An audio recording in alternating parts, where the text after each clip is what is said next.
Today, I want to talk about a concerning trend in the world of cinema. In a time of heavy uncertainty in the film industry, with movie studios facing rising costs, steep declines in theater goers, and just the future of Hollywood looking nothing but bleak, I think this one problem stands above all. And it's that I don't really like looking at the movie posters.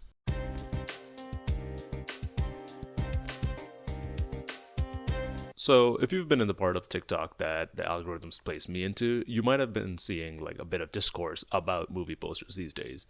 A lot of people are not really liking what they're seeing. They're saying they're like very uninspired, all samey, and people are even taking it upon themselves to reimagine what they might look like with a better, more simplistic design.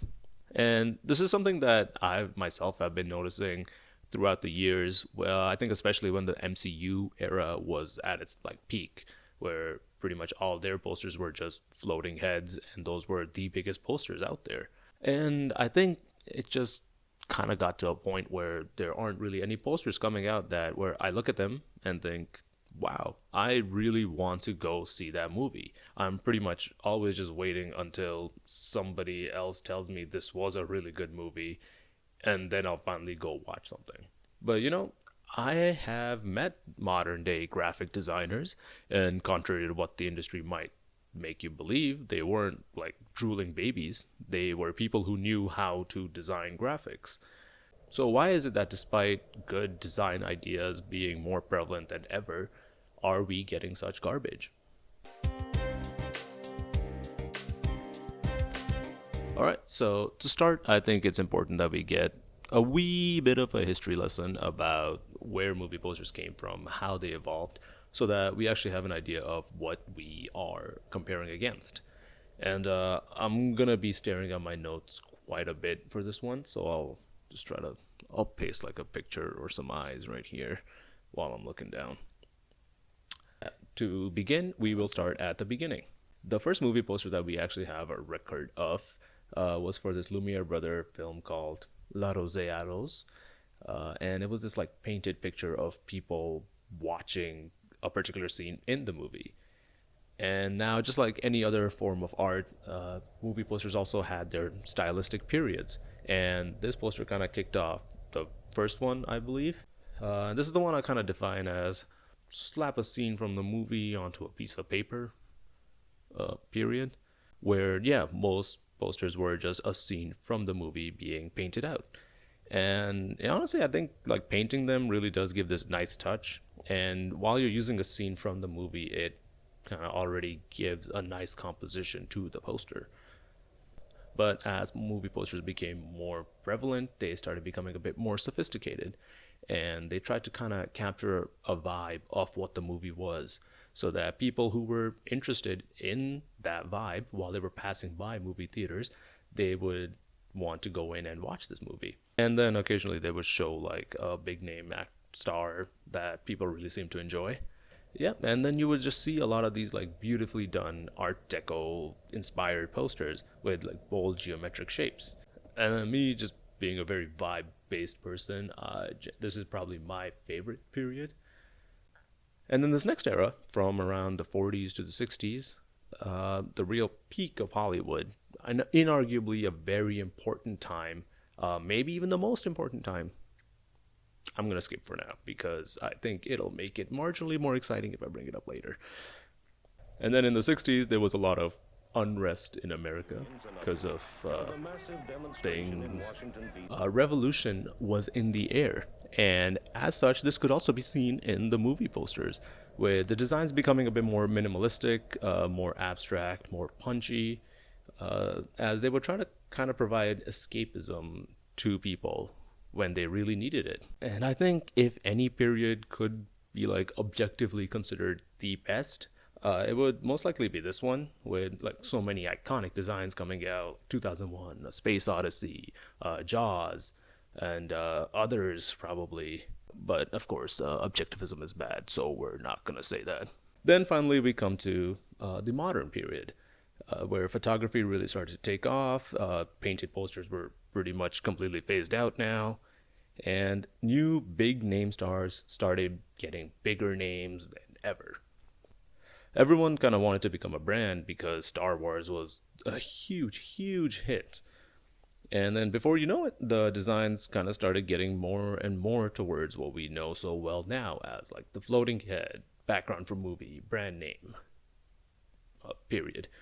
Now that we have an understanding of how styles evolved, we can jump into why this particular evolution seems to have left us with the worst possible option.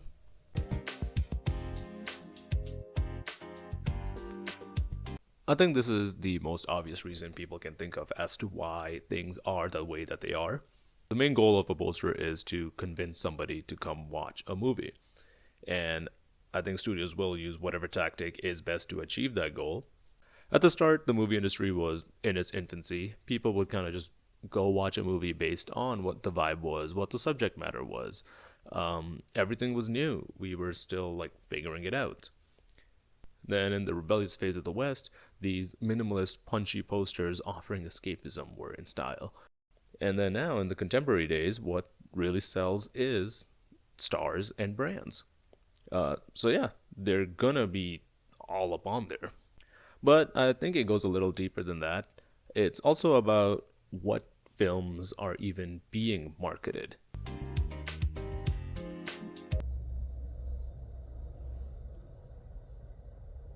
There's a train passing by outside.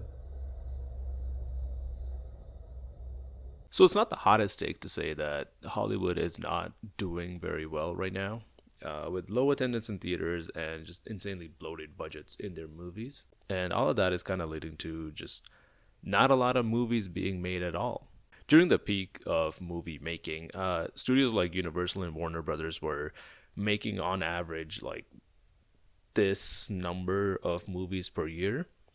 Whereas now, in this current decade, they're kind of averaging about this number right here. So, with less movies being made, they kind of all have to be huge hits. And to kind of guarantee that they will be big hits, you need to start hiring very big stars.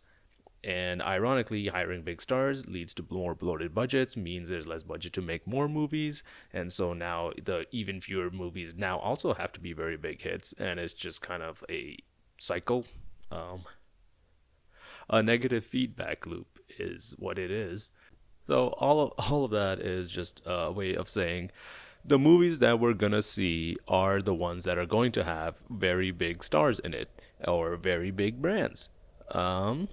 And those will kind of lead to all of the posters having that similar kind of look. Yeah, it's a real shame. But just to imagine that despite all of that, there's got to be some studio exec that understands having like minimalism in design is actually good.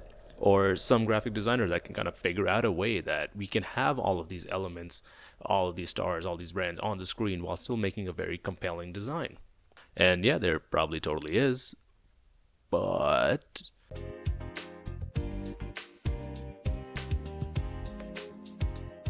now, movies are a very big effort with a lot of people attached. And when you have a lot of people attached who all have their own agendas, you tend to have a lot of contracts attached. So there's this concept in movie making called top billing. It just means the actor who is getting the most money and gets their name first up on the movie poster. It's a very, very coveted spot because now you're kind of tying the movie's success with this actor. It boosts them in the eyes of the audience. It boosts them in the eyes of other producers and other people who might want to hire them for other roles. So, as a part of these negotiations, the actor's presence on the poster is also discussed and negotiated. That the actor should take up maybe this much space on the poster, be at the highest point, be the leftmost.